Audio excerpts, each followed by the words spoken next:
Well, here we are again. Another Wednesday. Just have a salty. And hello, everyone. Welcome. Oh, I've got myself in the tab. I can hear myself. I sound horrible. Why do you people listen to me? Greetings, all. Greetings, all nine of you at the Mo. And that's nice to see. Some people waiting. Probably the usual crowd. Elven Maiden's here. Noble Shield is here. Of course, Modwife is over there in the background. Hello, Modwife. Um, I have had the plague descend upon me. I am blessed by Nurgle. So do not call yourselves the Jackpack, Noble Shield. I do not like this. You're the sanest Brit. Are there any sane Brits? It's my grandest champion. Couple of adventurers. Hello. But no, I dragging myself to the show because, as I say, I am blessed by Nurgle. The plague is once again spreading throughout my workplace, and I am its latest carrier. So we're going to spread some of that love. In fact, the Brass Dragon will be on his way down to me tomorrow for a little bit of a get together. So, are you ready to get the plague, Brass Dragon? Nah, mate, you know what this all sounds like to me? A skill issue. No, you should it's have just succeeded your con save, mate. I don't think you're looking at this the right way. I have the highest skill in catching these things. True. Hi, Dave from Wisconsin. Hello. Okay. Well, what's going on with you this week? What have you read anything interesting? Written anything interesting? I wrote a thing about white dragons, the least interesting yes. of all the dragons, on your site. Are they? Are they the least interesting? Library.com or whatever the fuck it's called. Yeah, lostlawlibrary.com. Oh, keep your language to a minimum. Listen, we're 2 minutes and 8 seconds in. That's fair. I'll let you off. Tell you what, here is the Brass Dragon's article that he wrote for my website in the chat. There you are, chaps. Right. Well, do you think we should bring somebody else in? I think we should bring somebody else in. Nah. Because I'm going to lean heavily on you guys for tonight. Oh, look, it's Scrap Paper Architect. Nanu. Yeah, this is the Nanu. How you doing, man? I am quite well. I think that I am much less Jeremy than you are at this point.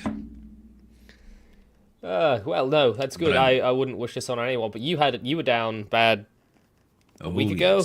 About a week and a half ago? Oh, yes. Oh, Ultra's here. Hello, Ultra. A lot of couch surfing, a lot of streaming. I think people do want me to change the time of the show. I know Emmy's complaining that it's on Wednesdays, but there's less competition on today, and it gives everyone something to watch throughout the week. In fact, I can't stream on weekends because then I'd have to compete with my own co-host, Kyle. You couldn't compare. How are you doing, my friend? We rule Saturdays, baby. You do. We do. You do. I do. I do. We do. Yeah, you and me. You and me. Yeah, then there's that other guy who can't be mentioned. No, no, I'll mention him. I don't care. Mr. David. Yeah. You guys better behave without me this Saturday. I'm not going to be there to make sure you toe the line. Don't get yourself into too much trouble. You know what? You know what? It's the sort of thing where it's like, here's the deal. Okay, I've been with Ryan for 2 years, right? Oh, that's romantic. Well, I mean, in a platonic sort of way. So, if he says, if he suggests something and I say no, he does it anyway. If he suggests something and I don't say anything, he does it anyway. If he suggests something and I say yes, then he does it. I mean, it's like it's a Kobayashi Maru. You just need to put your foot down. Like I've said no to him plenty of times, and he throws a tantrum and he drags me through the mud. But you know, I guess he loves the English. I don't know. I don't blame him. Speaking of English, do you guys know of the Grand Wizard Merlin? Never heard of him. No. Never heard of him. Well, from Mallory's I wasn't able to Tails? get Merlin, but I was able to get someone with a better beard, and that's Cerulean Rex. There he is. Look at that. Greetings. The Greetings, bearded sir. egg. My Greetings, arch all. My arch nemesis. Did I graduate to that status, really? No, I'm kidding. I'm kidding. One of my moderators says that he's mates with Merlin. Whatever you do on your free time is your own business, man. The Grand Wizard. What kind of stream is this? Yeah, I probably Oh, should have there's chosen my even rules words for better. that now in popular TTRPGs. We can talk about that. That's right. That's right. GPA, you're right. I mean, Date an we NPC, could talk. baby. I mean, look, I've done romance with NPCs without needing rules. But I don't really think that's the sort of thing you need to have rules for. It just kind of, if the story goes that way, it goes that way, you know. Yeah. Well, they're just really behind the ball because they're behind the times because we had that in 1E. No, you had it right Yeah, the first okay, I time. guess so. We Behind the had ball. comeliness. Well, you Coming had back, comeliness. baby. You had the harlot table, Yeah, which Mr. Riggs was very upset about. yeah, I was already there. What kind of trollop are you going to run into this evening out on the town? Just slow getting to it, you know. Comeliness. Did you ever play with comeliness GPA? Did you ever try that out? Yep. We did too. Certainly We did. did too. Certainly- How long? yep. How long did it last? Maybe 6 to 8 months. About that, you know, we started off with it. We're like, oh, this is fun and funny, and then we start trying to homebrew it, and then I decided, well, really, it's gonna need to be sort of a sliding stat, and then we were thinking about doing that with charisma as well as having it be a sliding stat because, you know, we were saying, okay, you've got 18 comeliness, but let's say you're an elf and you are in Undermountain, or not Undermountain, but you know, in a dwarf town or whatever. It's like, you know, you don't have 18 comeliness anymore. Now your comeliness is, you know, this, that, or the other because A 6 they generally or whatever, don't. right? Yeah. They aren't. Yeah, they don't exactly like you. And then of I course, don't know. I mean, according to the new rule sets, that doesn't really matter. yeah. Well, you know, it depends on how you play. That was But what we did, but This it depends does on how one touch. plays. This does touch on something that I was going to bring up. Because we were But, going you to know. have the lovely Harmony Ginger with us. Sadly, she couldn't make it today, so I've done a bit of a topic switch. We were going to talk about death saves, people's feelings on death saves. But I've been thinking, and I spoke to Brass Dragon about this a couple days ago, and I don't want to take this in a negative direction. Hello, Heretic. But I don't want to take this in a negative direction. I want to try and spin it into a positive thing. We're Fantasy, talking about it's- death, and you want it to be positive. Yes, well, death is the sweet Okay. release. Alrighty no, then. Positive about death. TPK. No, we're talking positively about fantasy. Because fantasy... Fantasy death. Yes, in Minecraft. I was talking to the Brass Dragon while I was at work about how fantasy seems to be going through a state of decay or a state of decline. Cerulean died. Oh dear. Yeah, Cerulean was just here to complain. He doesn't like the fact we're not complaining anymore. He's just we're not complaining. We're too wholesome. I'm out of here. I don't want this wholesome shit. He's apparently his mic and cam just stopped working. He can still hear us, so we'll carry on. He'll be back. I'll be back. So, but fantasy itself seems to be in a state of decay. There's a few things that have happened over the week. There was, you guys familiar with Warhammer 40k? A little. Never heard of it. Well, they've changed some of the lore lately. Wraithbone was once a material which I think was it was light sung through the power of music into matter, and the Eldar, the space elves in the setting, could use their singing magic to sort of sing the Wraithbone into different shapes. And they would make cities out of it, weapons out of it, what have you. And it used to be that this Wraithbone was like this mystical, magical material. Now, in the newest update that I believe came out this week, might have been last, Wraithbone is simply a collection of ores fused together. It's gone from being this mystical, magical process into an industrial process. So the mystery of it has been sucked out. and replaced with more hardcore science. And I feel this is something taking place throughout fantasy in general. I would call Warhammer sort of science fantasy, not science fiction. And one of the other examples that I had was the orc. We've seen what has happened to orcs as of late, where you go through the old orc from first edition all the way up through to fifth, and it's it's great big hulking monsters that are going to raid, rape, and pillage, and then you get to sixth. I'll call it sixth, or just for expediency's sake, and all of a sudden it's the girl with the modern that haircut, as well as the biker jacket and modern day trousers and boots and whatnot, and looking very much modern. Have a good night, Emmy. Catch us up on the rewatch, eh? But that is the kind of thing I'm talking about. So we've got a sort of a decay of fantasy in terms of ideas. There's other things you could talk about, like I think the push for, let's call it representation from certain groups, means they want to have our world represented rather than a fantastical one. So you've gone away from fantasy and into reality. So you've got a sort of decay of the soul of the thing there.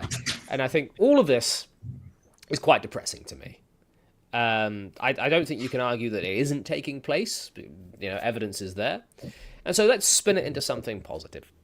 And I wanted to talk about what fantasy actually would be, what it actually is. I think we are echoing slightly Cerulean. So what is your fantasy? What inspired you, as maybe recently, maybe in the far-flung past? Where did Kyle, where did Cerulean, where did GPA, where did the Brass Dragon step from reality into fantasy? Either one of you can, any of you can jump in. I need to blow me snoz. I'll let my esteemed colleagues go first here, and anybody who wants to. Go on, GPA. It's your turn. We've nominated you. All right. Yeah, well, within your Hydra question there of bringing up all of the different elements, talking about social and political and fantasy, how it affects fantasy and everything like that. What I've observed over the years is we had a huge burst of fantasy coming out, late 70s, 80s, 90s, where it was all in the popular media. It was in our children's television programming, and it was something that we were in our formative years growing up with, and we had a plethora of examples of it. We had He-Man and Thundercats and She-Ra and Ninja Turtles and Mask, G.I. Joe, all these kind of wonderful children's programming. Even Mr. Rogers, Sesame Street, Jim Henson was a huge influence into the realms and worlds of fantasy, and we got to see Conan hitting the big screen, and so it was this time. We had Willow, we had all of these things that were coming out because fantasy was hot, fantasy was awesome, everybody was enjoying it. Dragon Slayer, I mean, the list goes on and on of all the stuff that we had. And this was all coming from a background of literature and of, drawing from appendix Gary's appendix and that sort of thing. So all of that fueled the people that were creating then, and then they hit fantasy, and fantasy was a big deal. Everybody could make a bunch of money on it, so it was big. And then we had all of that, and then it sort of died out. We had the 90s, and things started getting less and less fantasy and more cop shows and drama shows, and the children's television dropped off. We saw PBS starting to go away. We lost Rogers, we lost Henson. We didn't have very many big creators doing fantasy well at all. And then it started to morph into you know, well, now we've got some other influences, and the shows got sort of just oddly weird, and kid shows turned into things like SpongeBob and Fairly Odd Parents, which had magical people in it, and then we had some other weird stuff coming out from that, and so those creators sort of fed on that kind of weird stuff, and now we have this generation that has like what I mean. There's I haven't surveyed the child landscape for a while. My children are very Amazingly, well I think grown. the most. But from what I've most seen of it, it's influential is- lame. Yeah, well, you're not a cat child anymore, but I remember the regular show as being a kid's show. And that was, it's about a raccoon and a bird that've got a dead-end job. And it seemed like so my little brother grew up watching cartoons like that, where there wasn't really a fantastical element, so to speak. Yeah, they went on wacky adventures, but the idea was you're going to be stuck in this dead-end job. You don't aspire to be the knight saving the princess or conquering the it evil sort of Dark lost Lord. itself in the media and the culture, and so we sort of going away from that. Now the we're wife sort of tells in me this, the regular show is about LSD. yeah, and now we're in this. We've started turning into some more cyberpunk and some more other types of genres that are a little dystopian and techno, and so fantasy has been gone for a while now in the public eye, and when you don't have those kind of influences, I mean, yeah, you have Harry Potter, but that's it's not really fantasy, it's not very fantastical, and so when you don't have those kind of influences and people growing up on that stuff and being exposed to that sort of thing, it dies off. We don't have it. We don't have fantasy. And as people have tried to reintroduce fantasy with the new Willow, which is atrocious, and some of the other newer shows that I've watched, some of them are all right, but some of them are just terrible. They've tried to get some traction for fantasy. They've tried to have some things that will do that, but it doesn't have the same feel. And so we're not going to see, we're not seeing a lot of that going on. So as we say, fantasy is kind of having a die off, and I don't think it'll ever die. I don't think it will ever die. I think the don't think it will ever mechanics of die. it, like the structure of the stories that are written, are dumbed down. The structures of the stories are mirrored in the structures that we're seeing now in tabletop as well, because it shifted excuse the expression, this is going to be quite crass. It's like pissing in your own mouth. It is what it's becoming self-referential. Right.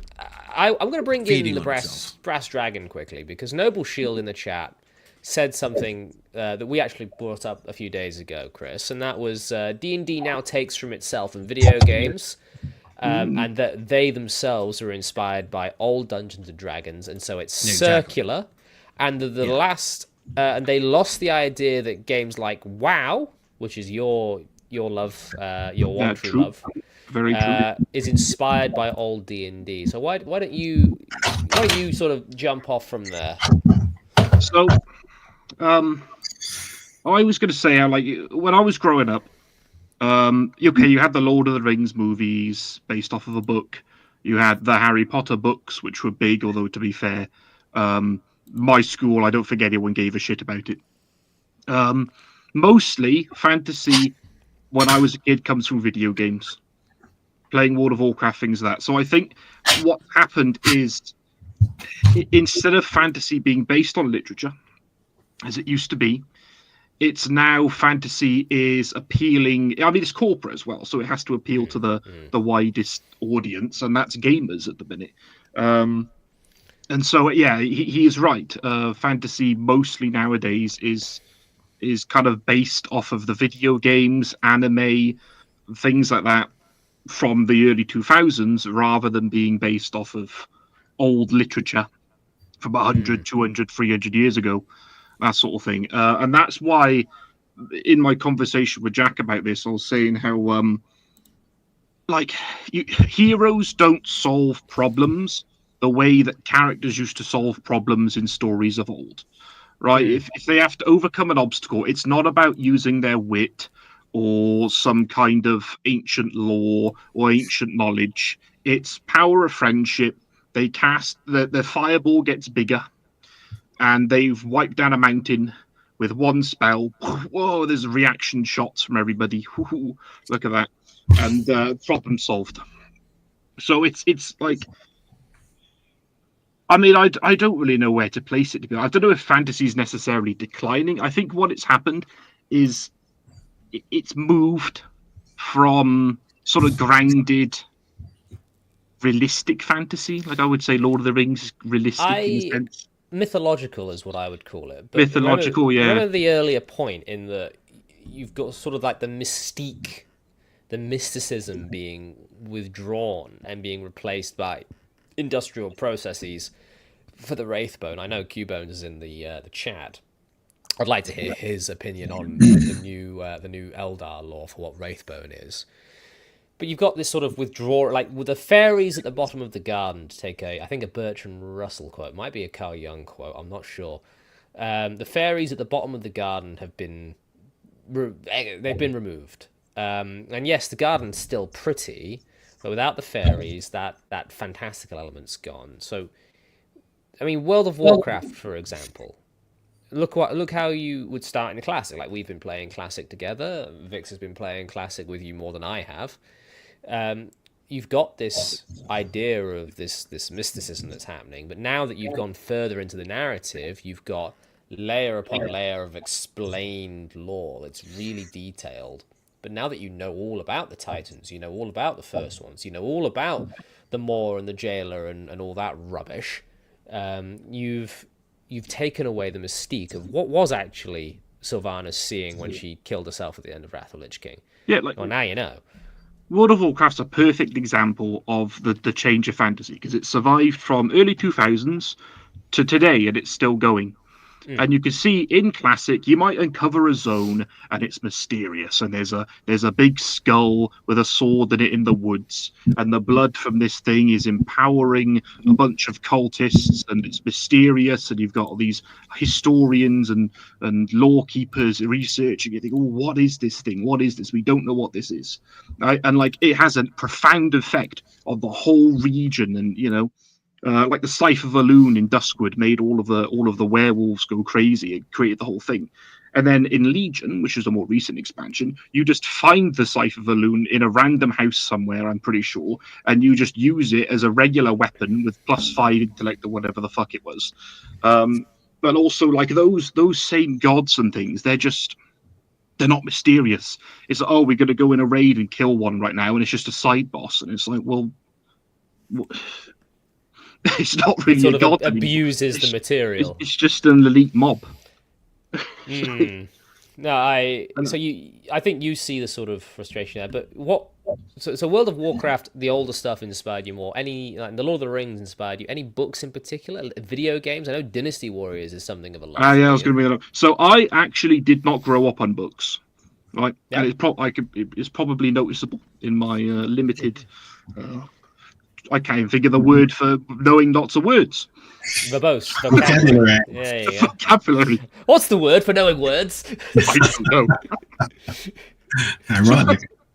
I grew up, as I said, on World of Warcraft, Dynasty Warriors, or Dynasty Warriors for our American friends. That I loved. And what I would do, I live right at the end of a street to a castle. Built by the Normans in, like, well, it wasn't been 1066, but it was those Normans that built it. And it's literally, I can see it from my house window. So I'd go down there, I'd grab a stick that looks like a sword. I get all my other friends, right? We'd all grab sticks that looks like swords. We'd pretend to fight bad guys or each other. And it was great. And that was my introduction to fantasy. That's how I got into writing. Because when we all started to get a bit older, like the age of 10 or so, and we were sort of kind of growing out of it, going into high school, I was like, I want to carry on that. That was cool. So I started to write. And get into fantasy. Yeah, no, that's like, so it came from a very innocent place, which is great. You did, yeah. Well, we'll go on to the next. We'll go to Kyle because he's got the least amount of time. Oh, we'll go to me. Okay. Go to you. 2 things I want to say. Everything that is popular at the time is a reflection of the time, right? So fantasy was very popular in the late 70s, early 80s. In the late 80s, early 90s, we started to see the vampire craze hit. Late 90s, early 2000s, you started to see zombies. Mm-hmm.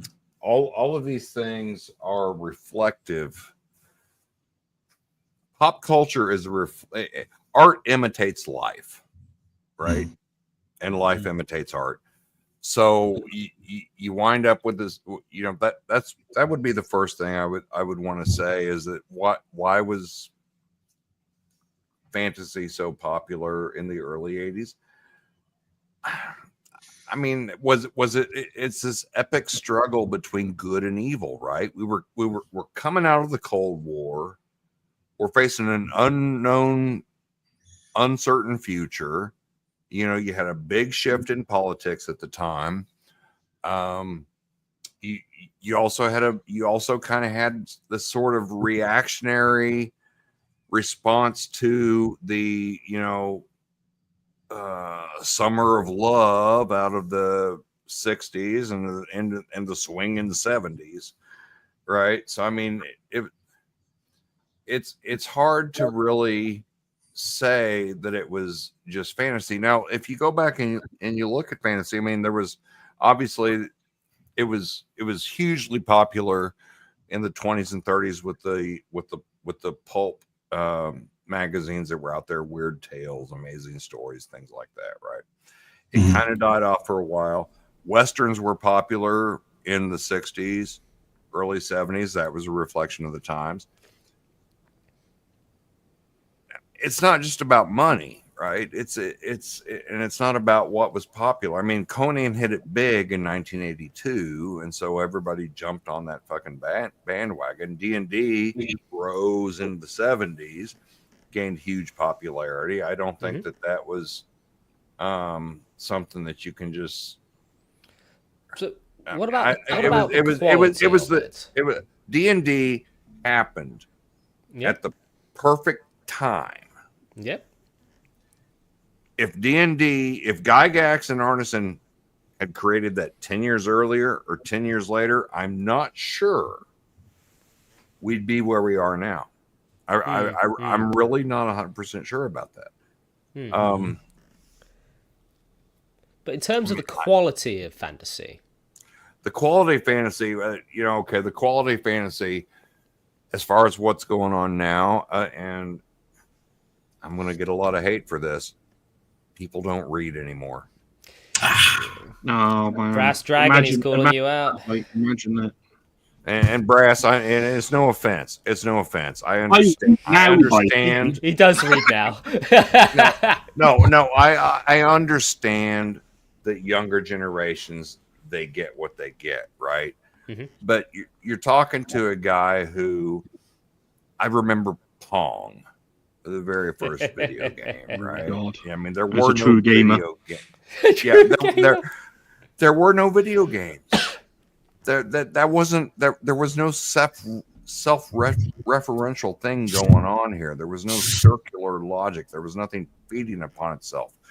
It was, and I actually put out a post about it on X earlier this week about my biological mother for all her shortcomings and in many different ways.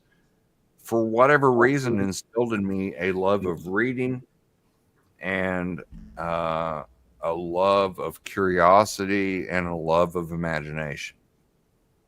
And I don't know why she did that, because I come from Midwestern hillbilly stock, right? I mean, nobody in my family does this sort of shit. I'm a complete outcast. And you've got a philosophy degree. I have philosophy and religion degrees. Which I actually don't usually tell people, because it makes them look at me in a different way than I would like. I would rather an admiring way from me. To you, but to most people that's not. But most people don't matter. in this day and age, education is not always well respected. Well, there's reasons. But we'll bring in the wizard himself, the Wizard King. Go on, Cerulean. Well, first, I think Kyle, DB, to me, I think he hit exactly where my mind was going, in two ways, reading and timing. In 1968, 74, before that, there was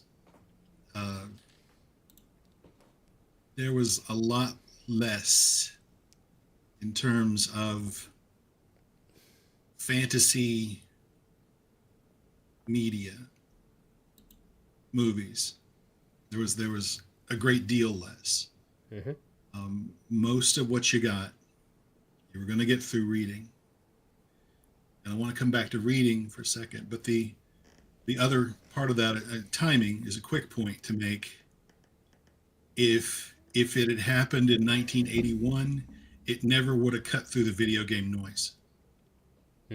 Wouldn't have happened. Right. That was the perfect moment. Tolkien had reached a certain saturation point in the late 60s in terms of the public, the conscious of the zeitgeist. That was perfect. I think that got published in the States in the 50s. Yeah. He finished it in the 50s, I think. Yeah. I don't know when it got published in the States, but it wasn't that old when Arneson and Wesley and Twin Cities guys were starting to get together to do their wargaming, Gygax, etc. That was still fresh fantasy. It was newer to them than Peter Jackson's movies are to us. Put it that way. And yeah, they got their exposure to that mostly through reading. Now I know that some of the old movies did inspire. A lot of the creatures that are in that monster manual are stuff out of the movies. Mostly the Hammer films and the monster movies and that sort of thing.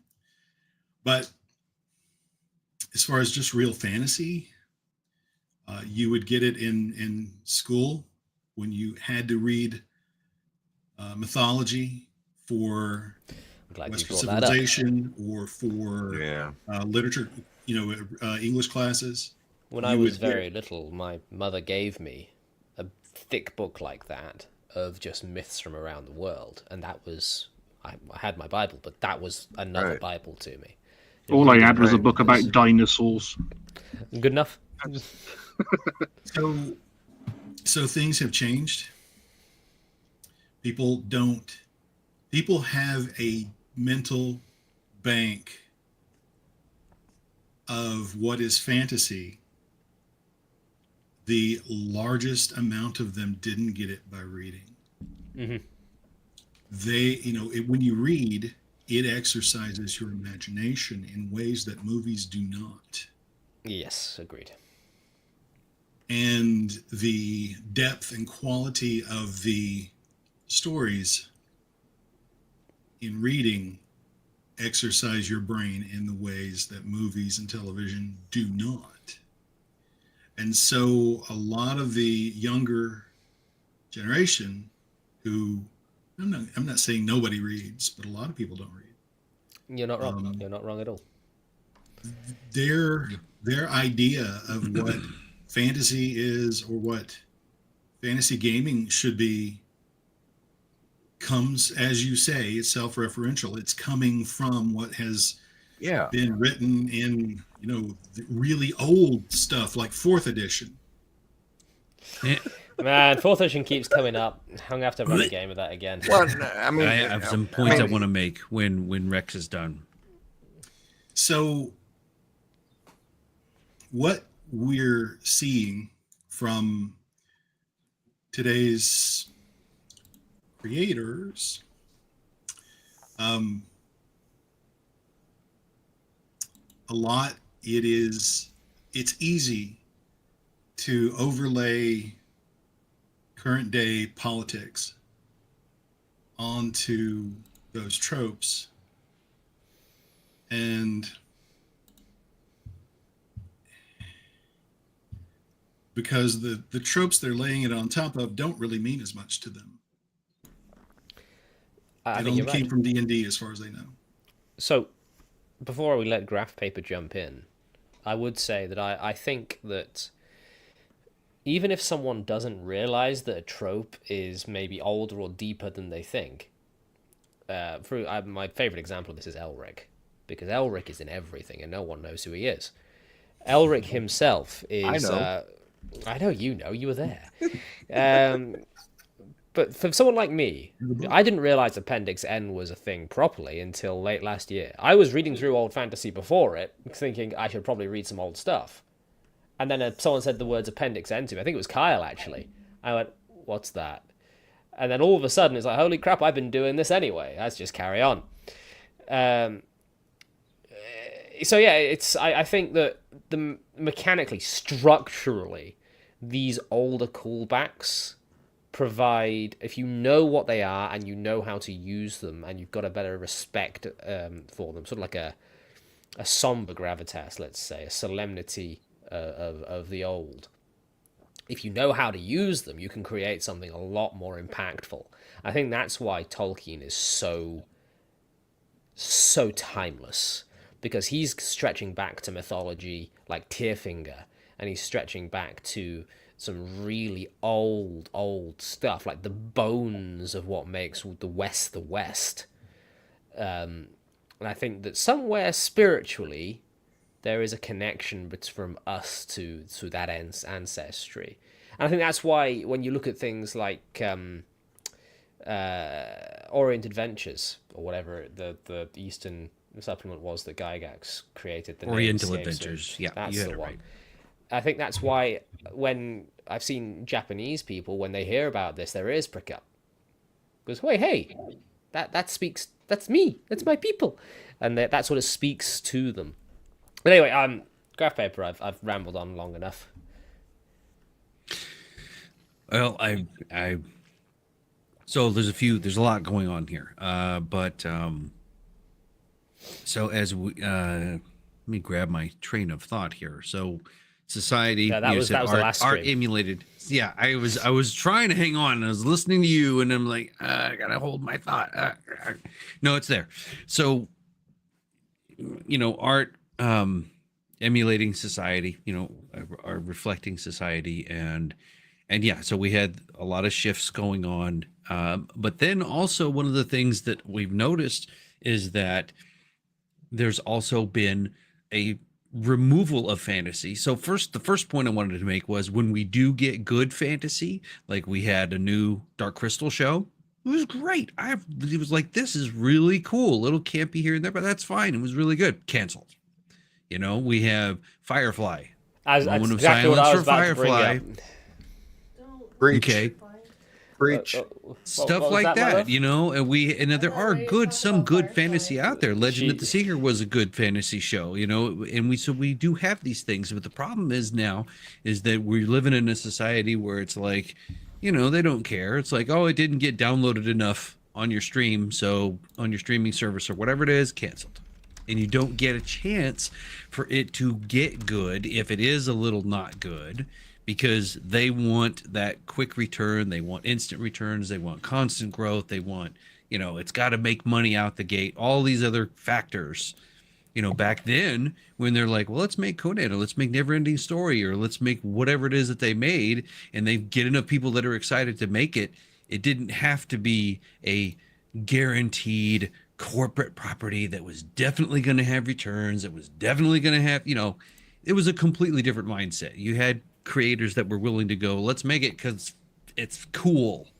Do it. Yeah, shine a There was green light less- on the there was sword of less Excalibur. That's good enough. You know? There was less corporate. There was less of influence. that and more just, making cool stuff for the fact that it was So cool. A lot everyone of people were grab your very hammer and passionate sickle. about it. Yeah, it's like Rogers and Henson and these people. Yeah, they want to make money, but they're doing it because they love it. They're good at it. So there's that. Then, now moving into today and some of the things that I've noticed about today. And for as good as it was, Peter Jackson's films really pissed me off because they stripped the fantasy, especially The Hobbit. Well, The Hobbit was No talking critters, yeah, no talking spiders, no talking so birds. The Hobbit was terrible. Where the hell is all the fantasy? Even in the original trilogy movies, I would it's say like, this is fun. the original trilogy was They were was good, okay. but there wasn't. It needed more. There wasn't in the whole thing. There wasn't enough pure fantasy elements, and it started to kind of remove that. And when we see like Harry Potter is let's another not bring that removal up. of fantasy. It's I very don't want my chat to industrialized get on and that train. school and blah blah blah. I mean, yes, it's good. I'm not saying it's not. No. I'm not. I'm just a fan of saying Harry that Potter. there's not fantasy. That's not just, this happens just because it happens. This happens because the phoenix feather is in there and it's in this many grams of this many ounces, and you say it exactly Expelliarmus perfectly. You learn it in school, and it's like, where's the wizard that is sitting there he's closing the door because he's doing this and he's going, come on, where's that? Where's Conan? Where's it? Because magic Gentlemen. works because it's magic. Anyhow, Before we jump in, but I I'm almost finished. do have to. No, I'll wait for you to finish. But there's someone waiting right. in the wings. All right, someone waiting in the wings for someone to join the Yeah, show. You go. Finish your thought, and Okay. I'll bring you. And in. then, speaking to art resembling life, now what we've had is the fantasy shows have been either stripped or corrupted in their fantasy for the agenda and for the message. And before anybody starts throwing hate at me, I love everybody. Everybody can love however they want to. I don't care. I'm not preaching or coming down or pooping on anybody. But when you have She-Ra, that was She-Ra because it was part of fantasy and mystery, and then you have She-Ra because it is a message about their message, which is in a lot of respects a good message. Everybody should just chill out. Who cares, right? That's my opinion. I'm sticking That's to fair. it. But we're the not point is culture that you warring don't today. have fantasy when you don't have fantasy when you're all about sending whatever Representing the message real you are world. sending. Exactly. It can't represent the real world. Indeed. And so there's all of that, those factors involved. And the last tiny piece I'm going to put in there is that we are completely and utterly awash in a ridiculous ocean of media nowadays. Back then, we were talking about it. You didn't have the stuff. You didn't have the games. You didn't have all of these. You didn't have literally 5,000 games in your Steam library and 4,000 games in your Epic library. You weren't constantly inundated by your plastic Pop-Tart with media constantly going all the freaking time, and you didn't have this huge ocean of it all. So when you want to have good fantasy, and the last piece of that is that the good fantasy is not brought to the surface because, again, it's not a corporatable, marketable. Disney doesn't want to have original Muppets or original Dark Crystal or original stuff. Oh no, you like can't. that. You can't nostalgia bait the dollars out of people's wallets like that. Right. Yeah. So there's lots of that, but yep, we're that's going that's to where I bring think in. we're at. We're going to bring in the next guy. The next guy, because this chat was a bit of a late addition. Because I went from having like loads of cancellations and things, and no people, and now suddenly we got a full panel. I've not spoken to this chat before. I don't in know terms who's watching. Of, What's up? What's going on? Oh, you're fine. They said yeah. I Most just of them noticed agree with you, Teddy's so no one's like, going he to jump doesn't down. know who's Yeah. watching. What? The It's government. because I tried to poke at Harry Potter. Potter. But I have followed this gentleman on Twitter for a while. He has followed me on Twitter for a while, and I enjoy his artwork posts. So we're going to bring in Mr. Kevin. Hello, Mr. Kevin. Oh, Kevin Lamb. He's muted. Oh no, he boomed it up. Hello, sir. He's still muted. What an embarrassing introduction. Oh dear, it's all gone First time I wrong. got on here too. How about now? No, still muted. Oh dear. Well, while Kevin sorts that out, we'll continue to talk amongst ourselves. Well, he Ladies sorts and- that out. Terrible Let me say something. Okay. Is everybody getting a terrible echo? Or is it just me? Nah, it's just you. Just you. I was for a moment, but not now. All right. No, So you're still muted. since the beginning of recorded human history, there has always been this sort of impetus for people to become more than they are, and that is usually through a shamanistic I can't say shamanistic tradition, right? And that involves exploring oneself. I mean, we can talk about psychedelics and all that, but that's really what I'm talking about here is myth. Yes. And people have forgotten that. Whether it's through reading or video games or movies or whatever, myth is no longer a pillar of human development. We have forsaken it. And so we have video games and we have all the self-referential stuff. We evicted the fairies at the bottom of the garden. And people have forgotten about it. It's something that speaks to our soul. People have forgotten about what makes us human. Well, people don't believe there's a soul. So whether you believe it's a Cartesian soul or if you're more of an Eastern thinker, an Orthodox thinker, the idea of a spirit, of something deeper, whether you believe there is a god or no, but there is a human experience that transcends the physical or runs There you go, alongside right it. there. There Yes. is something else. There is something supernatural, another layer to experience that you can only really access in certain ways. Well, and there's something to be said, Jack, for the fact that, you know, when you're talking about fantasy and how it relates to today, you know, there's this idea, you know, I think I told someone once that, you know, fantasy is about, I've got a mundane job that I fucking hate, like 99% of the population does, right? And through fantasy and myth, I can at least entertain the thought that I can be something more, that I can be a hero or Aspiration. I can be a hero or a bastard. Well, now we have some echo. We're hearing us. Definitely yourself. got echo now.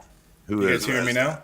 US. The issue is we can also hear us through you. All right. Let me go back to the headset and then. Oh, we'll get there eventually. Oh, we'll We get there have- eventually. Through D&D and through myth and through exploring these sorts of things, we can either be heroes or bastards, Yeah. whichever we choose. Well, I again, this is something that it gets lost a little bit because now people pretend to be multicolored demon people, tieflings, or they pretend to be dragonborn, or they pretend to be. But But they don't it- have the basis, right? They don't have They the don't have a basis. basis, but it's also an aesthetic only choice. I think they have too much basis. Well, they don't have. what they're doing is they're approaching it from a video game viewpoint. It's a character customization option. It's a skin. It's a skin. It's a Yeah, they're reskin. playing their video game character. Exactly. Let me tell you what I mean by that. They're already inundated. We weren't. They're already oversaturated with crap. And here's the thing.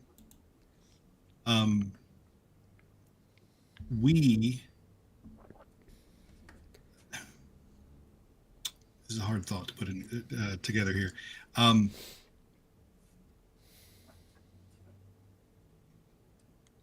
sorry. Come back to me. Yeah, no worries. I want to put that Well, together. In my let's head. try bring Kevin in again.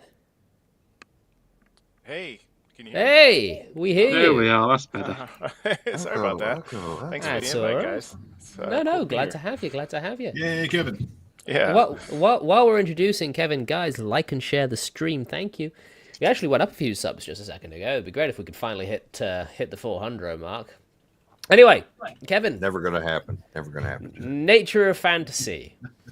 $3.99. That's all you get. Yeah, great, great topic. I'm happy to be here for this. I'm pretty philosophical when it comes to this. I think it was C.S. Lewis did a really good job of saying that he believes that God put in every single one of us this desire for heaven. So from a Christian perspective, I agree with that. I think that we all deep down want something greater than this world, and we like to imagine stuff that is beyond this, and we like to imagine being in a place and adventuring in a place like that. And I think that's one dimension of fantasy. Not everybody agrees with that, obviously, or shares that sentiment. Another aspect just goes back to I'm not emotional. I don't know why I'm just choking on my water here. Sorry. Yeah, I'm not either. I'm just sick. Another aspect. Oh, there we go. Another aspect. I think for me, I remember reading all of our favorite fantasy novels, reading John Carter, reading Dragonlance, and kind of almost vicariously like living through the characters in those stories and just wanting to almost just jump into the adventure. Or somebody, you're reading Dragonlance and you're like, Tannis, why are you choosing her? Why don't you go over here? Careful with the this? Dragonlance talk because Yeah, no I'm spoilers just for Jack. coming up on the end of Dragons of Winter Night. And it's no, funny you use that I example won't. because last night I was lying in bed imagining where I would be if I was with the group at that time. Exactly. And I think so fantasy itself is just it's just so fun to experience on even in a passive format like reading. Yep. Role playing lets you just jump into the action and it lets you make those decisions. And now I'm not saying that this is all about the theater stuff or the story gaming, but you still want that emergent storytelling and that anything can happen at any time, which is so unique to that game and so awesome. But that's what I like about it, and that you get to be Tannis or John Carter and go and try and rally these characters to help you stop this bad guy or this wedding from taking place that's not supposed to happen. All that fun stuff that you get sucked into as a kid, as an adult, is what I think appeals to so many. I wish it appealed in that same way to people of like the younger generation. This is you're touching on the original point. And the original point I is think that if you don't have some of that Ooh. foundation in literature, it's is anyone else seeing that, or is that just me? I'm seeing it. Yeah, a little Sort of- bit. it flashed for a second, but everybody's back. That's very strange. But what I was saying was you're touching on the original point in that the structure of fantasy itself has become so self-referential, i.e. Dungeons and Dragons now references things that originally referenced it, which originally referenced mythology and blah, blah, blah, blah, blah, that it's become not stale, but badly structured. It's sort of inbred. The genetics are confused. Yeah. It's incestuous. It's very incestuous, or like my favorite Mm-hmm. way of putting it. It's like pissing in your own mouth. Snaky. You Same said thing. that twice now, Jack. I know I'm I've getting said worried. that twice. I'm getting concerned about that. I just need to survive a mustard gas attack. All right. Highbrow humor. Well, on that note, I have a thing to say, but I want permission to say the thing at some point. So I just give you think about permission. that. Say it. It's not your show. Everyone, all of us who were laying in bed reading Dragonlance at some point were imagining, where we would be in the party, whether we would be with Kitiara, whether we'd be with Lorana, where we would be, do we get Hold to on. date the NPC?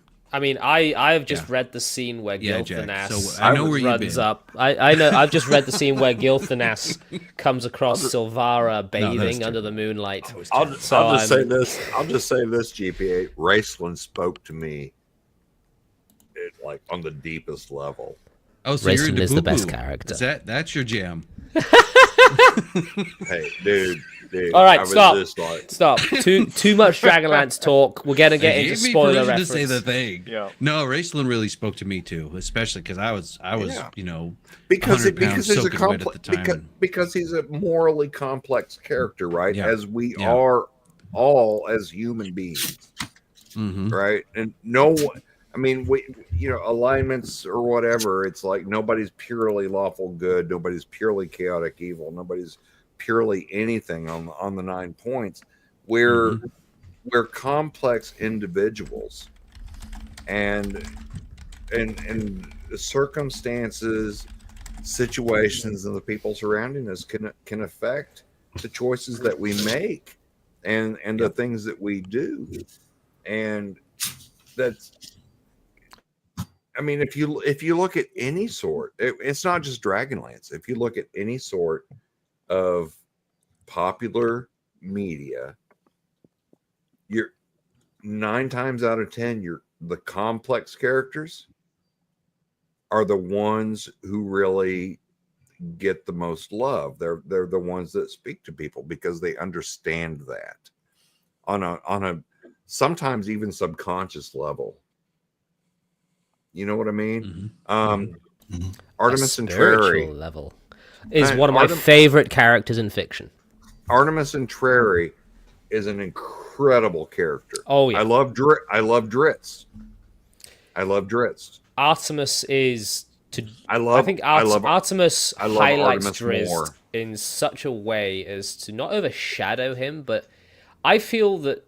I mean, Drizzt is the power fantasy. Drizzt is I love Artemis more. Drizzt has the Superman problem of being too good and holding back, and Artemis has the Batman, even though I don't like Batman all that much, the Batman problem of having to live up to that elven skill, which is why I like Artemis so much. It's why I ripped him off on my last character. Right. Cerulean, how's your thought coming along? Almost there. So I well enough that I can get it out. I think, I talked about saturation, image saturation of that which is already D&D, already fantasy, movies. There's a whole lot of casual consumption now. Not much. It's broad, but not shallow. Yes, that's a problem. So the important part of this is that the thing that makes good fantasy and good D&D work is the other. That is the thing, though, that is shunned today. Yeah. Because it's related to the current zeitgeist of political discourse and or identity political discourse. Hi, Celeste. being othered is obviously that's not what someone wants to feel. I get what they're talking about. However, it is an essential element of fantasy, of mythology, of these things. You're intaking something that is so jaw-droppingly wild that it has this ability to get into your lungs and inspire you and make your imagination soar. But if it's all old hat, you ain't got nothing that's doing that. All you're getting really is self-service. Yeah. You're not adding anything as much. You're not adding as much. But that concept I want to just go ahead and continue to relate it to D&D. That concept in fantasy role-playing, it's all over literature too. It comes from a world that's just not super populated. The other is anything that lives outside your little village. Yeah. Or not from the big city where the king lives, which is 50 miles away, and you've never been there, and you're never going to in your whole life. Yeah. Let me really narrow down that. Sorry, Kyle. The forest, the going into the forest, the fairy tale, the going into the forest. That's the hero's journey. Something that the Brass Dragon and I speak about an awful lot. It's the call to adventure, to go into the forest, and going through the forest. That arc of the hero's journey is what changes the hero. So when he returns to that little village, it's sort of too small for him. Yeah. So, but I'll let you carry on, because you sort of... No, I mean, the idea you pretty much hit on what I was going to say with cerulean. When you're talking about the other, you're speaking over most people's heads. I mean, most people don't get that, and Jack hit upon it right when you're talking about that mythological the arc of the hero's journey. Right. And as much as people like to dismiss Campbell and ridicule that, there's a certain amount of truth there. There's a human truth to that. There's a human truth there, and that's why it's so relevant, and why fantasy speaks the way it does to at least certain people. But over time, yes, it's become self-referential. It's been spawned out of video games now, and it's honestly the reason why now, when we look at fantasy today, we see all these games come out, regardless of what they are. The majority of them, it's all this sort of generic corporate bullshit. Yeah. It's the snake eating its tail, and because they're like, oh, this is fantasy. It's elves and dwarves, and it's set in. Shall I say it a third time? And it's set in 2020 Seattle, Washington. Well, that's because they write what they know. It's oh geez, I just totally brain farted it. What's the setting where you're hacking the computers and magic came back to the world? Shadowrun, thank you. Yeah, Shadowrun. Yeah. Shadowrun is pretty awesome. Well, I really agree, Kevin. Really agree with that. I found you on Twitter, by the way, so awesome. But there's been a lot of removal of spirituality and being able to conceive of something outside of yourself and being able to think of that, and so we don't really see that very much in media and stuff. So there's that piece, and then Cerulean, absolutely othering has become that othering. The other in today, the way they teach it today, the way that the kids are looking at it today, when I was a kid, the other was like, oh, dude, that's so cool. Let's discover this and let's celebrate our differences and think about all that kind of stuff. And now it's like, oh, well, othering is bad and we take a dump on you and you're not me and you're not my tribe. So I'm going to shut you out and close you off and all of these horrible things that they're teaching kids today. And then it just feeds right back into what, like Kyle was saying there, is that we've seen where it came and it made video games. Video games became a way to make money. corporates got into video games and said, well, this is how it is. This is the formula. That's the ticket. You need the formula. And that's natural for business. Any business at all, no matter what you are, you're looking for the formula. What is the magic formula? How am I going to generate business, create new business, and continue and grow and, you know, and get to where I want to get? And so there's a formula. There's formulas for all of it. And the fantasy formula is role-playing games that have different characters, races, and classes, but now it's been stripped because of the othering. Because in WoW, we had Alliance versus Horde. You could only be a shaman if you were on a horde. You could only be a paladin if you had to be an alliance. Well, everybody bitched so much. Modern now you can just do whatever you want, wherever you want. Because we couldn't have other. You couldn't have that.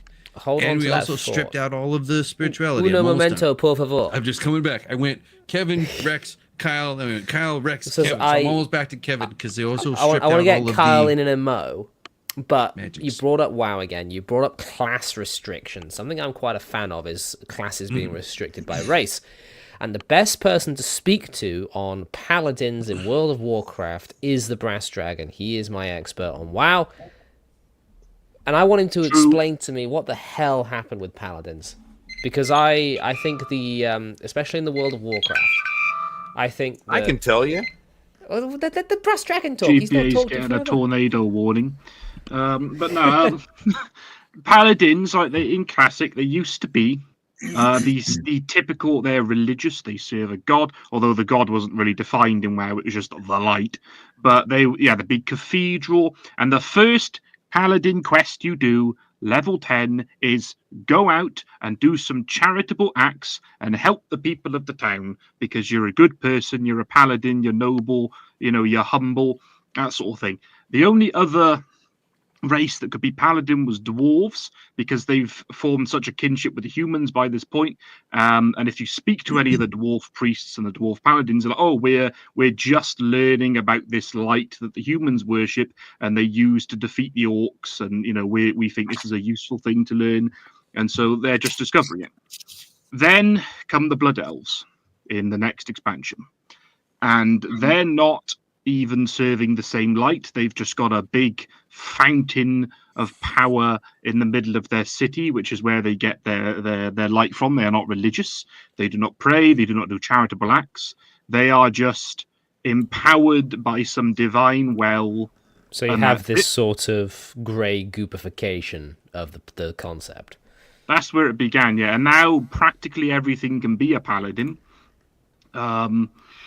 What's the most egregious? I mean, the Draenei Paladins were a weird one, because when they introduced them as well in Burning Crusade, they were an alien race. They were like, oh, we know what the light is because we serve the Naru or whatever, because that's like their version of angels, and we're here to bring the light to everyone and that sort of thing. But yeah, it's become homogenized as that. In the recent expansions now, they are treating paladins. I think this really started maybe after Wrath the Lich King. Wrath the Lich King paladins had a heroic stand against the Lich King, and they were vital, they were pivotal to defeating the undead. But now, every time a paladin or any light worshipper or anything similar shows up on screen, they have to come across as a zealous moron that doesn't know what they're talking about. The light is always the weakest force. If you have a paladin, I'm gonna fight this warlock or a death knight, they lose, right? They get destroyed. I mean, there is even a quest as the Death Knights where you stroll into this cathedral, which the Lich King himself, back in an older expansion, couldn't get into because it was so holy and so consecrated. But now in the Legion expansion, you walk in there as a Death Knight player, you just kick the asses of all the paladins until you get underneath to get to the tomb, so you can raise the dead paladins as the horsemen of the apocalypse. And like you just walk in there like it's a casual quest killing bandits. Oof. Anyway. And just like that, you lose the soul of the thing. Yeah, like paladins are no longer a paladin. They're just... I'm a warrior that can glow. That's it. Yep. And then you had Kyle. Tauren Sunwalkers because we played Tauren. I was Oh, all yeah, the Tauren all Tauren, day. yeah, And it's like yeah. there's nothing about the Earth Mother, nothing about Anshe or Musha. We had our own culture. We had our own mythology. And then now we've got Sunwalkers because people have to have paladins. It's like, no, And the main just Sunwalker is break just a everything. guy in human paladin armor. It's not even like some Tauren take on it. It's just he's wearing plate mail with glowing shoulder pads. Yeah. Anyway, Yeah, that was one of the big reasons why I stopped WoW. It was Yeah. they just broke it. It was just all broken all the time. And you couldn't play an actual Pandaren and be truly neutral the way Pandarans should be because you have to pick a side in order to leave the island. It's like, yeah. they just broke So- it. They broke it. Oh, look, you made Griff laugh, Brass Dragon. Oh, I'm glad. Well done. He was the creator of Secrets of Blackmoor. I don't know if you've seen that documentary. I still need to watch it. Yes, you do. Yeah, you do. Oh, excuse me. I do Seriously. apologize. You I'm really trying need to mute watch when it. I cough. Look, I realize I cut you off, Kyle. Did you had something you wanted to say on Paladins? I have nothing I want to say on Paladins. What I want to talk about is an informal game in the chat has talked about it. And That's Griff. He's hit upon it a couple of times. Is that we've lost meaning. I'll watch it We eventually. have lost.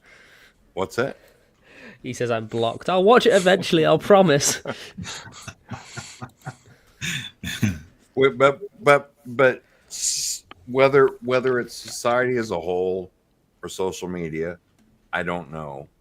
But for whatever reason, people are distanced. There's a disconnect between humans and meaning now, which is why you get the fantasy that you get now compared to what you have before. There's no Nothing is sense. sacred. We're all living in this sort of solipsistic existential universe, Yeah. and there's no grand themes, that speak to the. I say this a lot, and it's a phrase that I love, and I don't know why, but it's like something that speaks to the human soul, Yeah. speaks True. to who we are as people. Yeah. Right. And so, I mean, if you want to get into paladins, it's like, paladins lost their shit when they could be anything other than lawful good, and they could be anything other than human. I don't give a fuck about dwarves. Yeah. Sorry, Brad. Sorry. We'll Brad. have the I love we you. can have the Paladin argument on another show because it is I interesting. think Paladins Isn't lost it? it when it turned to the oath garbage. Oh yeah, the Yeah, oath is stupid. exactly. I mean, we Exactly. allowed other races to be paladins because they were paladins of their deities. It was the same deal. It was like, oh, you want to be a dwarf paladin, fine. Then you're a Moradin, whatever, and you're doing that because that to me, to my brain, made sense. Not the human requirement, but the Right, lawful good right. requirement made sense, and the deity makes sense. But now it's just, oh, I signed this oath. I took this paper, put my name on this paper, and now I'm a paladin, and I can be paladin because I said I would do this thing someday because of an oath. And it's like, it's garbage. Everything. Garbage. If I'm a god, I'm gonna pee on you. I'm gonna be like, There's a lot of urine in this stream. Something. A lot of strain in this urine. Something changed when we went to this idea as a society as to if nothing we do matters, then the only thing that matters is what we do. Yeah. Think about that for a minute, okay? Think about that. no, I think it shifted This is- into this is- if that nothing we do matters, therefore just do whatever you want. I think that's where it went. Yeah, and do what thou wilt will be the whole of the law. I don't know. You can take that far away from here. Don't you go That's- quoting that to me. It's Crowley, not Crowley, by the way, bastard. So just so you get it right. Crowley, man, made a deal with him. But Fucking no, I mean, I think that there's this sort of I think that that's sort of an idea that perpetuates itself through society. That this idea of, if nothing we do matters, then the only thing that matters is what we do, and that's what's distanced ourselves from these grand ideas of good versus evil, of epic struggles against incredible odds, and people wonder why they feel unfulfilled. So let me take this back several hundred years, and I'm going to get into a little bit of religion weeds here, so I apologize in advance. Go for it. We're getting nostalgic for the 1600s All right. again. Well, Here I'm going for comes the 1600s in particular. Anglican Church speak. Oh God, no. Look, Put the woman in the tub of water. Hey, it's Feifel. She needs to die. Hello, Feifel. Bring me a Chardonnay. Right, no, let me say this, because we're talking about the loss of things, right? We're talking about how there's a decay, but also there are still, there are bright lights in the darkness. I would posit that the beginning of the end was probably Martin Luther nailing his 95 or 99, whatever it was, points to the church doors. Yes. And the reason I say this, not just because I'm a Pope enjoyer, Yes, you are. but because what that was a rejection of something grander. Now, that isn't to say that, he was not believing in a higher power, there was no spirituality there, but that sort of, this need to strip away, this sort of almost would you guys know what I was saying when I used the word iconoclasm? Yes. Iconoclasm, for those in the chat that don't know, by the way, thank you all for still being here. Do like and subscribe and whatnot. Iconoclasm was a heresy in the ancient world, in the Christian church, where people did away with icons and statues of saints and things. They would go around smashing and defacing them because they believed that it was idolatry. Iconoclasm. Martin Luther did a very similar thing, where iconoclasm sort of swept the Western Protestant world. You go to any ancient church building in my country, and where the Anglicans now squat, there are empty alcoves where saints used to stand. What you have got is you're left with the sort of the core of the thing, Christianity and Christ, but all of the trappings of the faith have been stripped away, whether you agree with the Catholicism or not. It's a similar, and that sort of attitude of stripping things to core components and getting rid of the bells and the whistles and the character of something. It sort of carries on into postmodernism, which I think is what we're dealing with today. I think it has its roots in Protestantism. That's 100%. And this stripping away has led to where we are now, because we don't have elves being elves because of some mythological root. We have elves because elves because elves because elves. And I think the reason that I'm bringing this up is there's a great book called The Dwarves, written by Marcus Heitz, German author. When you read the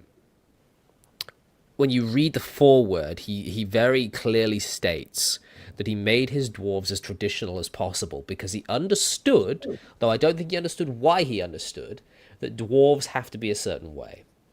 And when you sort of go back, and I think by traditional dwarf he meant Tolkien dwarf. And the reason Tolkien dwarves are so successful is because they are so similar to the mythological dwarves from which he was drawing. And again, it's this adding back in of the character of the thing. You're not stripping away the Norse and Northern English and Celtic idea of dwarf.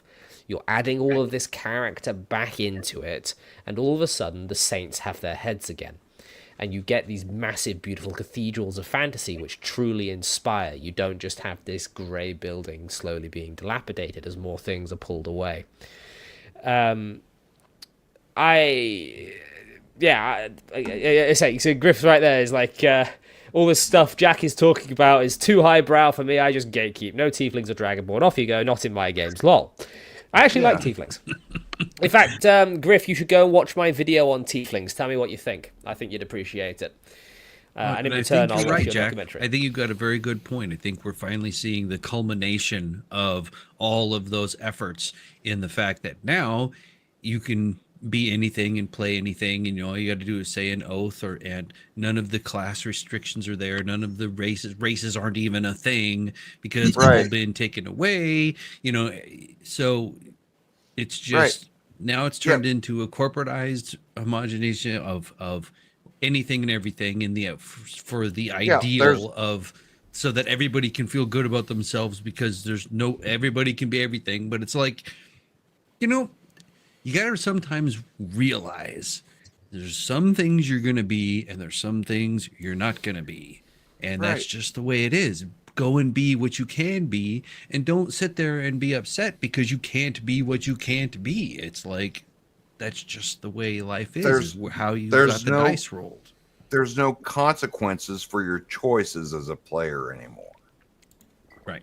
That is something that we could go all night. And that's where we have the removal of fantasy. So just like you said, with this whole thing, and it's just removal of fantasy, of fantasy, and art imitating life. And we're at a point now where I think, unfortunately, the kids are inundated with it from day one, and there's this just depressing dystopian future coming about because it's the way our society is. So we haven't had any room for fantasy. Maybe we can if things are good enough, but right now it's like everybody's just realizing that they can't live in this world. They really can't. It is literally impossible for a kid today to go out, get a burger flipping job, and get a 1-1 apartment. Yep. But that's a whole nother rabbit hole. Let's not get into that. Right, guys, I want to wrap up this conversation. I want to sort of spend the last half an hour. Jack, could I jump? Just add one thing. I'm leaving. Let Kyle jump. Yeah. Kyle, plug yourself quick. Real quick, I'm leaving.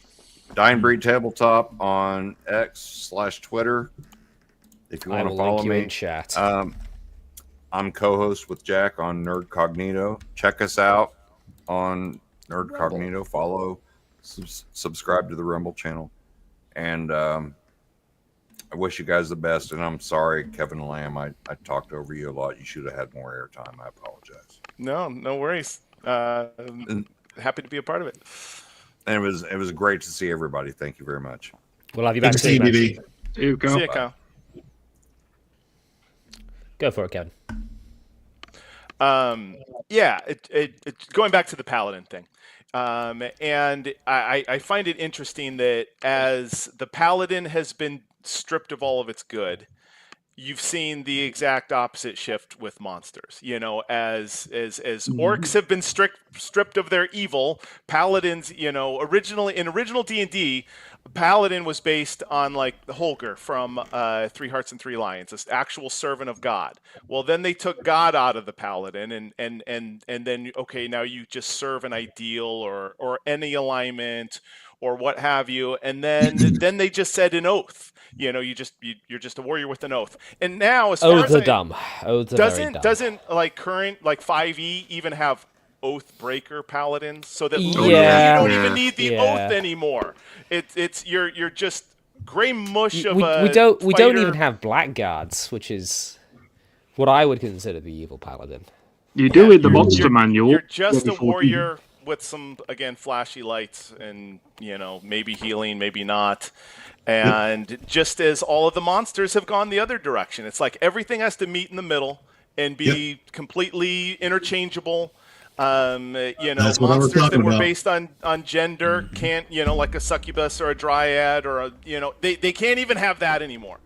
Everything that made something unique has been stripped away so that it's just all even. Monsters are in the player's handbook. Players are, can be, basically evil paladins. It's, there's no objective reality, certainly no objective good or evil that even exists in these games anymore.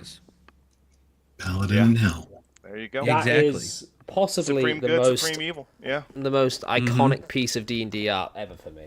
And then the problem is that then everybody else follows suit because, WotC's the big dog and everybody wants a piece of that big pie. So now in Pathfinder is the next one, and Pathfinder goes along to the next one. And now we're getting into dating sims. Now they're dating sims. I don't know if you two have seen this. It just landed today. I have. Pathfinder has now officially codified in their book now rules for dating the NPCs. It's dumb. Wow. And of course, I think we all know Baldur's Gate 3, or should we say Bear Gate 3? I'm going to call Now, it Bear Gate 3. before you start ragging but on that game in particular, have you actually Bear played Gate it? 3. Huh? Have you actually played it? Yes, I've actually played it. Go on And I then. don't like it one bit.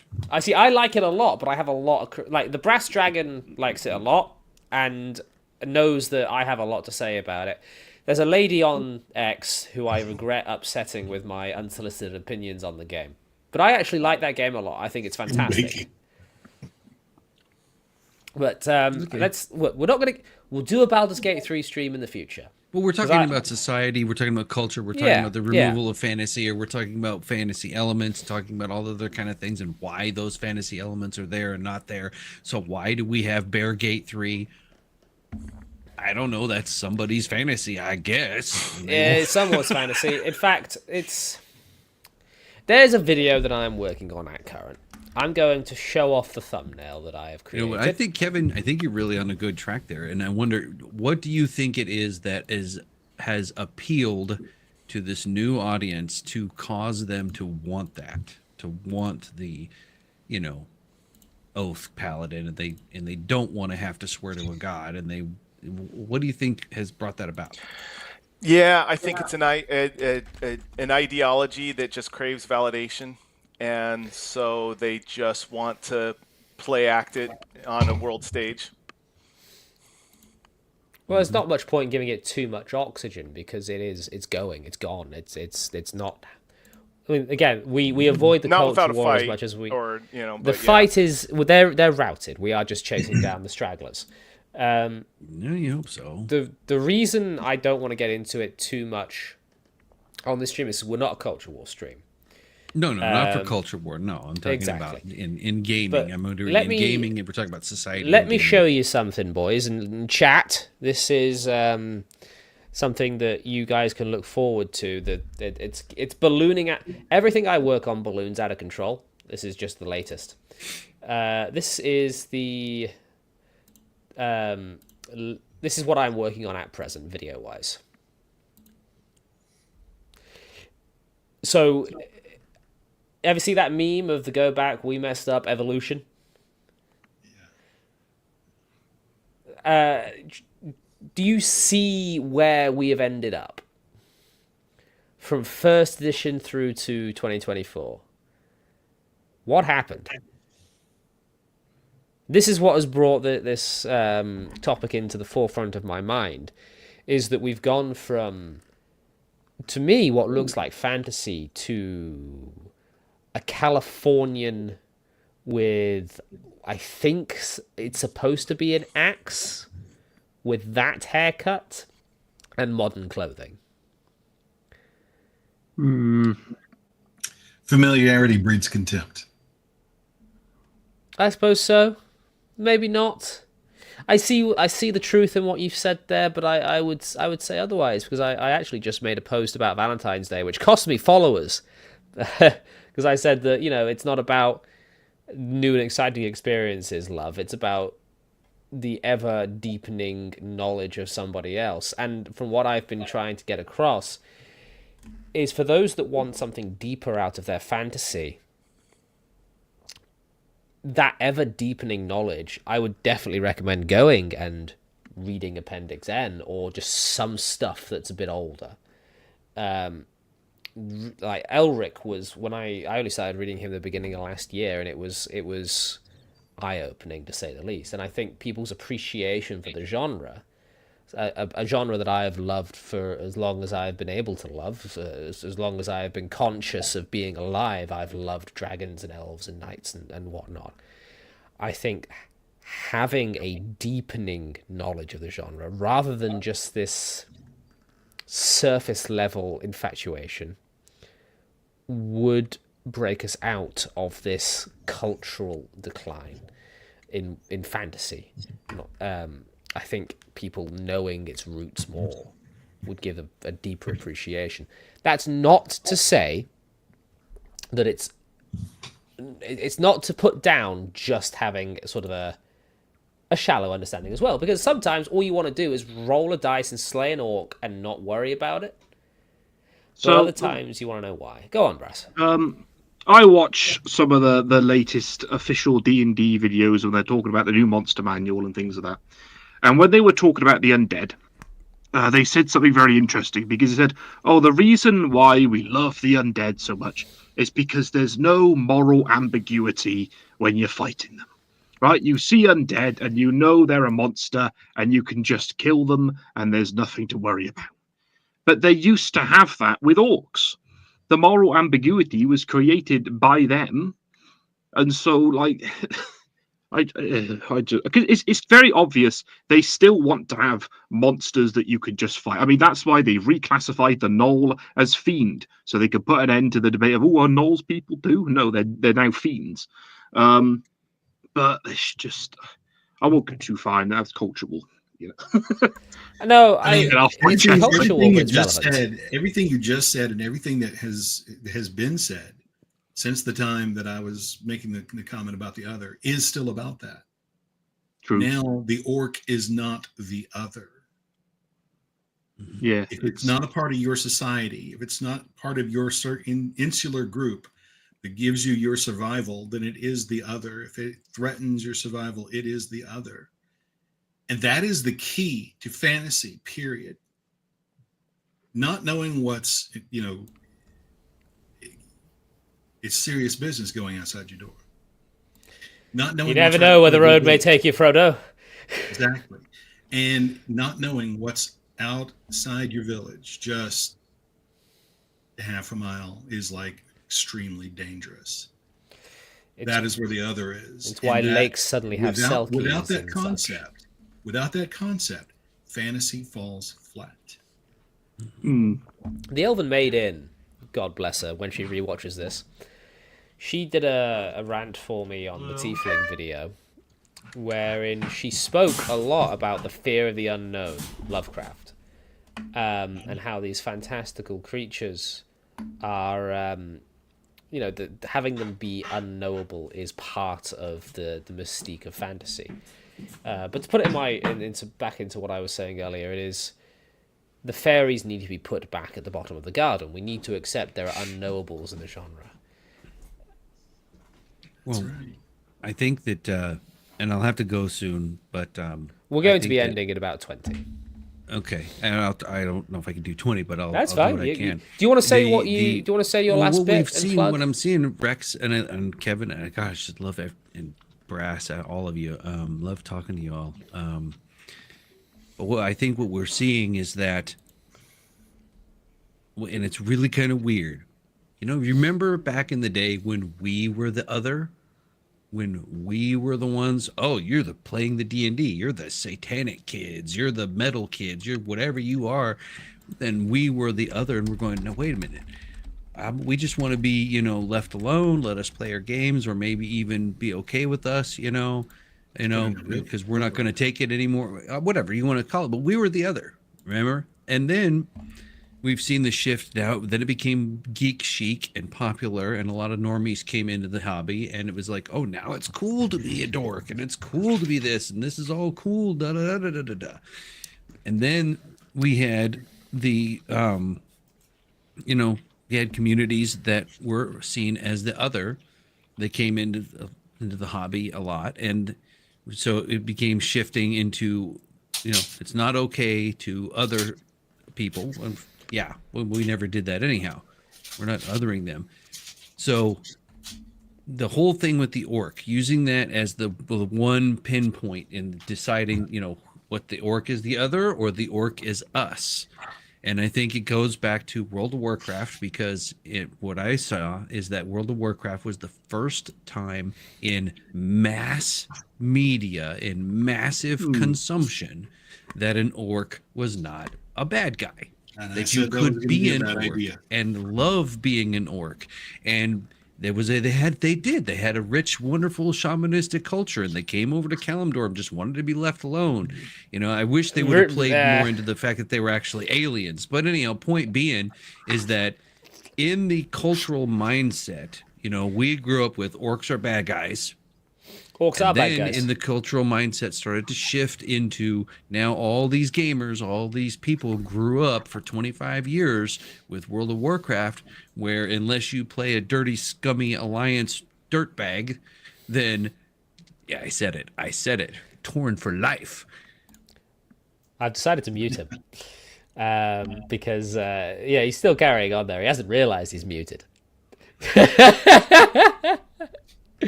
Okay, I unmuted you. You may carry on now that you've had your timeout. Oh, my timeout because I said torn for life.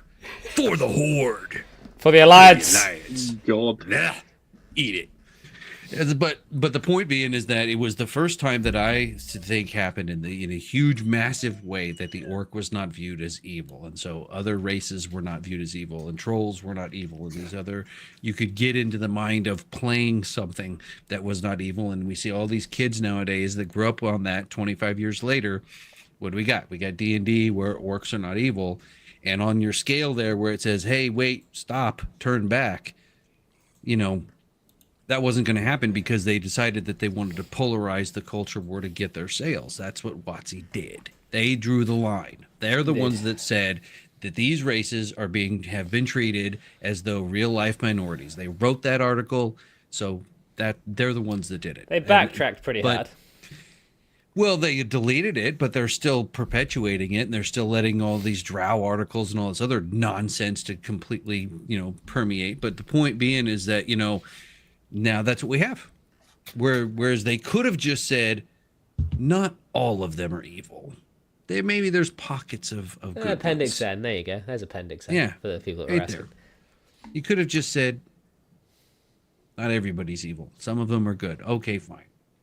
Well, it also does a great disservice to fantasy and storytelling and all that fun stuff to just strip the othering away, to not only say that you can't say that orcs are evil, but even that, like, quote unquote good races, to strip prejudices away from them too.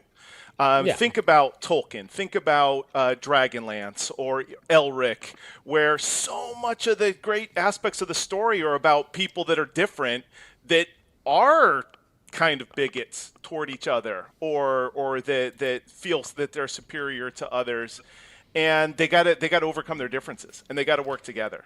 So and elves and dwarves, and not just orcs, the bad guys, but all the good guys got to figure this stuff out. And it's almost as if we didn't need to be browbeaten to get to where we already were. Look, we're gonna move away from that topic a little bit. GPA, if you've got to go, do you want to quickly plug what you're doing lately? I'm here.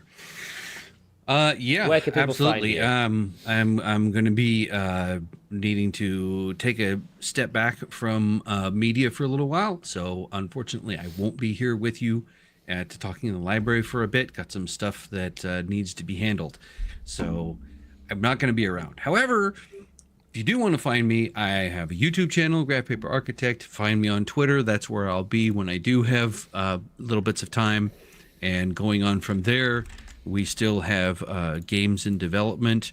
We still have all of the things that we're talking about on D-Resed, which I had a great time talking to Rob Kuntz on D-Resed with Clownfish TV. Everything is still moving forward. That was it's a great just interview.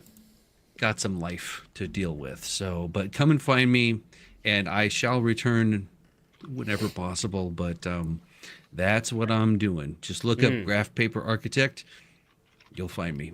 Well, thanks for sparing the time, my friend. I'll go ahead and drop you out for now, but you have a good night. Alrighty. nice to Bye, chat GBA. face to face. Nanu, Take care. everyone. Great to meet you, Kevin. Absolutely. Yeah, I have dropped Graph Paper Architect's link in the chat, guys, so do go give him a follow. And while you are clicking around down there, do click the like button. Because it would be fantastic if we could sort of get to the 30 like mark, where we usually end up. Because it's been a good stream. We've had a good amount of chat. We've had a good amount of... oh, excuse me. Apologies. We've had a good amount of talk. look, chaps. Fantasy for me is my escape. It's where I went to when the bullies were roaming the halls looking for me. It's where I wrote my first very bad characters and very bad love stories and things like that, which are now blossoming into other things. So before let's end on something of a higher note. No, there was something I wanted to say, and I think Kevin, you'll appreciate this. Do you guys remember the parable that Jesus told of sowing seeds and the right sort of ground? Obviously, he was talking about faith. You know, you sow your seed in good soil. You don't sow it amongst rock, and you don't sow it amongst weeds. It's the same for the love of the genre, I think. If you have a deep appreciation, a rich, deep soil from which to draw from, the things you create for the genre will become healthier plants, better stories, better gameplay, whatever it is that you want to try and grow. Wizards of the Coast, with their removal of orcs from the monster manual, other properties that we have today, Rings of Power, with their just complete abandonment of Tolkien's pedigree. The reason these things are sort of growing up quick with billions of dollars pumped into them and then dead on arrival is because they're scattering their seeds in shallow soil or where there are weeds to choke it out. Does that resonate with you three? Am I onto something there? Yep. Yeah. 100%. Probably. That's what I like to hear. But we're going to go into something a little bit more positive because we've been talking about something that's slightly depressing. So let's just go from Kevin to Cerulean to the Brass Dragon. What would you say in books specifically, and you're not allowed to say Tolkien, is your current most inspirational well? Like, what are you drawing from the most at present for fantasy? Ooh, good question. I'm probably gonna default back to John Carter. I just love the action and the romance, and for whatever degree you want to say that it's romantic, that he's a kick-ass hero, but he's like a chivalrous hero, and he just does it in his little freaking speedo and his sword and his gun, and what's cooler than that? So yeah, a lot to like there. I'm really just loving the imagination of the Jack Vance stuff. It's just kind of mind-blowing. Well, that's where the magic system of all D&D still comes from. Yeah, I mean, the roots are still there. If you want to know exactly how a geese spell it works, just read the first Kugel book. I mean, just straight up, and it's like, oh wow, you could have an entire campaign based on that one spell being cast on somebody, basically. So yeah, I'll go with those. Cerulean. Well, I'm not doing a lot of reading right now. I'm doing a lot of more creative, and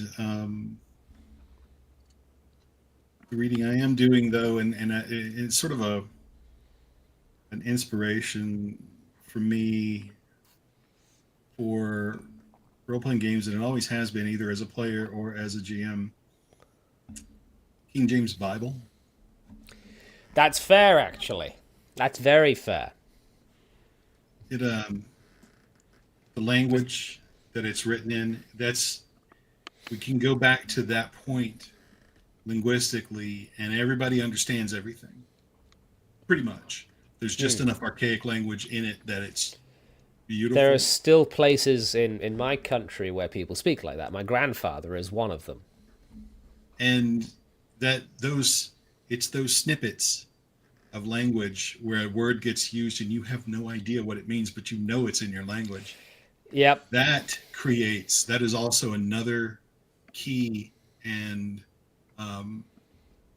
key factor of fantasy, because these fantastical words will be in there, you don't know what they mean, and they get defined in the book if they get used, but then the language, the feeling of the language is there.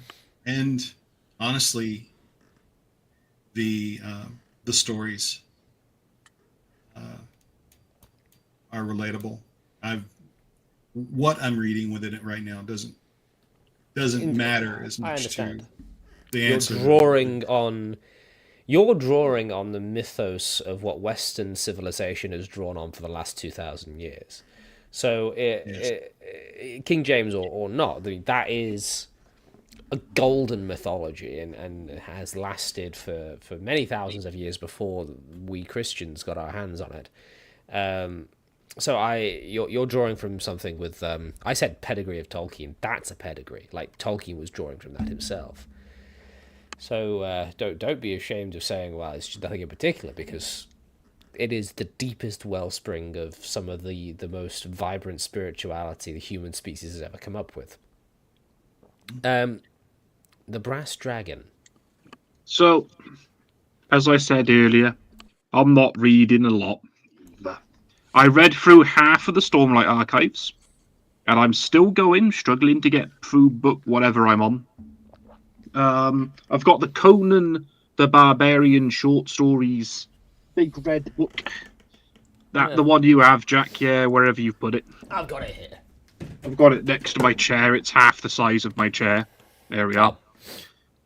And currently I'm also reading through War of the Roses, Stormbird by, I have no idea how to pronounce his name. It's like Conor Gilden or something Irish. It's a pretty good book, but you know the book I pick up the most? And this will not count at all. It's the 2014 DMG. That's fair. That's what I flip open the most. I'm like, okay, let's have a look for this. No, it's like I sometimes still flip through the 4th edition DMG because it's the one that I remember reading the most. It gives me inspiration for D&D, but nothing else. I'm creatively bankrupt. I wouldn't say that. I've read your stuff. Ciao, Griff. Well, right now I'm creatively bankrupt. I'm struggling. Well, that's the same with everyone. But no, I think you've got some good, strong picks there. As for me, of late, if we were to go through the last year of reading, there are several things that I am drawing from. One is definitely Elric. I've got a lot of Elric floating around in my head. But at present, it's obviously Dragonlance, because I'm coming up on the end of Dragons of Winter Night, and I will be releasing the Dragons of Winter Night video as and when I've finished reading it. But it's, I suppose, in terms of where I draw the most, to be honest, Brass, the stuff you've sent me that I've read, I've actually started nicking bits and pieces of your ideas. You what? I'm not giving you no royalties. No royalties. But because I'm reading so much old stuff, when something more modern comes about, and I suppose I would call you more modern, True. It sort of melds together, which is what this show is about. Kevin, I've said this before on different shows, is that Brass and I, we're rather young. I'm 30 next week. He was 30 last year. And it's this bringing together of two generations of players, because you've got people such as Cerulean there, who's been about since the beginning. He was holding up his first edition DMG, and then you've got us, and we're sort of the babbies in the paddling pool, sort of getting our toes wet and slowly going into the deeper waters. And I find melding the two perspectives together of people who are old greybeards, Wizard King, and those like me who have this dashing swordsman goatee, are I believe the melding of these two worlds are, I think it's not only is it important, I think it provides and I'd hate to give Hegel any sort of credit here, but it provides a dialectical sort of synthesis. And now Fifle's in the chat. She says she prefers reading non-fiction to inspire. And I kind of agree, because when I was younger, do you know one of the main things I used to read? There were two things, in fact, that I used to read that were non-fiction. Cereal boxes? No. I used to read the Encyclopedia Britannica. And I would read the history of Rome, so like the rise and fall of Rome and things like that. And that is where a lot of my thinking about how things ought to be in terms of stories came from. We've spoken about so much tonight that we didn't even get on to how I think that the whole beginning, middle, and end thing of stories, you know, the basic story structure of what a story should be, has just completely been done away with by modern writers. Oh, there's Q-Bones. He's still around. He's been reading the Horus Heresy series. Feels much more like fantasy story than sci-fi. In fact, I brought this up. It's more science fantasy, I find, 40k. And I do like the Horus Heresy stuff from what I have seen of it, but it's not really my jam. Not enough elves. I know there are Eldar in there, but they don't count. Chaps, it's been about 2 hours. That's about as far as I can go. As you can see, my nose has become more and more red as we've been going. Jack, where are you at with El? Oh, he died. I think he said, "Where are you at with Elric?" I think as far as I've gotten is the Weird of the White Wolf, is the last one that I read. Okay. I need to get my hands on the next lot of stuffs. But I use a lot of I when I'm reading a book, I will part audiobook it, part read it, because I'm in the office so much dealing with work. I'll be listening while I'm at work, and then I'll be reading snippets here, there, and everywhere where I can. But you read Sailors on the Sea of Fate? Oh, I loved it. Yeah, I loved so it. much classic D&D in that. It's not that I would call it classic D&D. The Dragons of Autumn Twilight, I'd call that quintessential D&D. Because I think that was actually you're reading through the part of a campaign. Mm-hmm. The Sailor on the Seas of Fate is not where I'd recommend people start, Elric. No. And I won't say what was more cock-smoking, because I actually came across an interview with him where he said it's a little bit of a put-down to say he was taking something to come up with that, because the human imagination is so great on its own. Yeah. But the Sailors on the Seas of Fate, and this is a bit spoilery, but do go... The amount of just what the, excuse my language, fuck is going on in that story. But it's so well put together that it just makes complete sense. I mean, yeah, of course the shape-shifting monster he's fighting is the building he's in. Why wouldn't it be? Of course that he and the other Eternal Champions combine into this sort of eight-legged, eight-armed thing with a great big Stormbringer. Why wouldn't they? And this... The best bit of it, though, is when he gets put onto that island at the end, sort of toward the end in part 2, and he finds and he meets the guy from Purple Towns, whose name is escaping me. But he basically meets a Melnibonean sorcerer from centuries gone by. And sort of brings an end to the story of a knight and a maiden, and it's just so good, and you don't get it today. I mean, Marvel tries to be multiverse. They need to read more cock to know how to actually do something like that. I mean, this conversation can go on forever, because Q-Bones brings up another great point. It's the narrative which defines the fantasy genre. It doesn't always need elves and goblins. I agree, because Conan is incredibly good sword and sorcery fantasy, and it doesn't have elves and goblins. The Tower of the Elephant, or the Elephant's Tower, it's such a short story. Guys, if you've not read that, go read it. Short. Bloody hell. We were sat there listening to an audio version of that. It was like an hour and 40 minutes. That's really short. It was like a movie. Why did it have to be snakes? Mm-hmm. And the Gods of the North, where he's chasing the Frost Giant's daughter, whose name's now also escaping me. Is it V something? She's naked. She's just got gossamer, bright red gold hair running through the Arctic. I can't remember the name of her, but... No, I've not read that one. But now I'm just ranting about fantasy, because I like the genre. It's my thing. I love it. Love it, love it, love it. Right, we're gonna end. Guys, do like, subscribe. Atali, it was, I believe. Noble Shield, well pointed out. So, guys, we'll go with Kevin, and we'll go to Cerulean, and then I'll go to Brass, and I'll end off. Kevin, please do plug things, explain things. Who are you, etc., etc.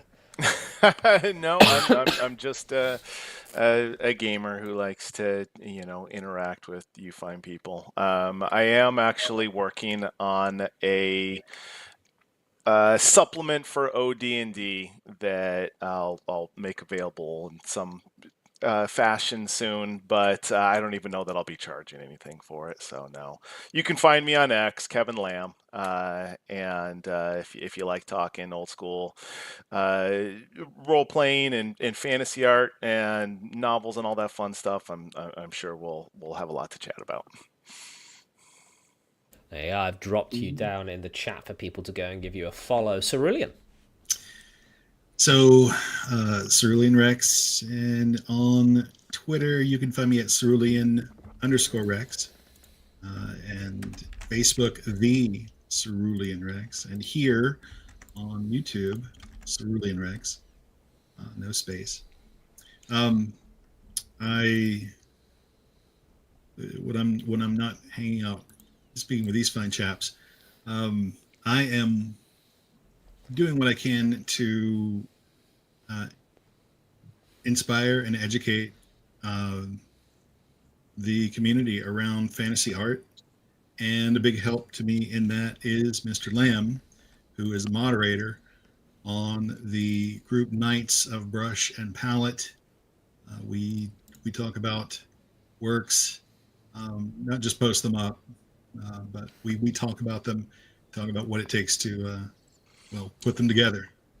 And so please join us anytime. I will link it in the chat. Thank you.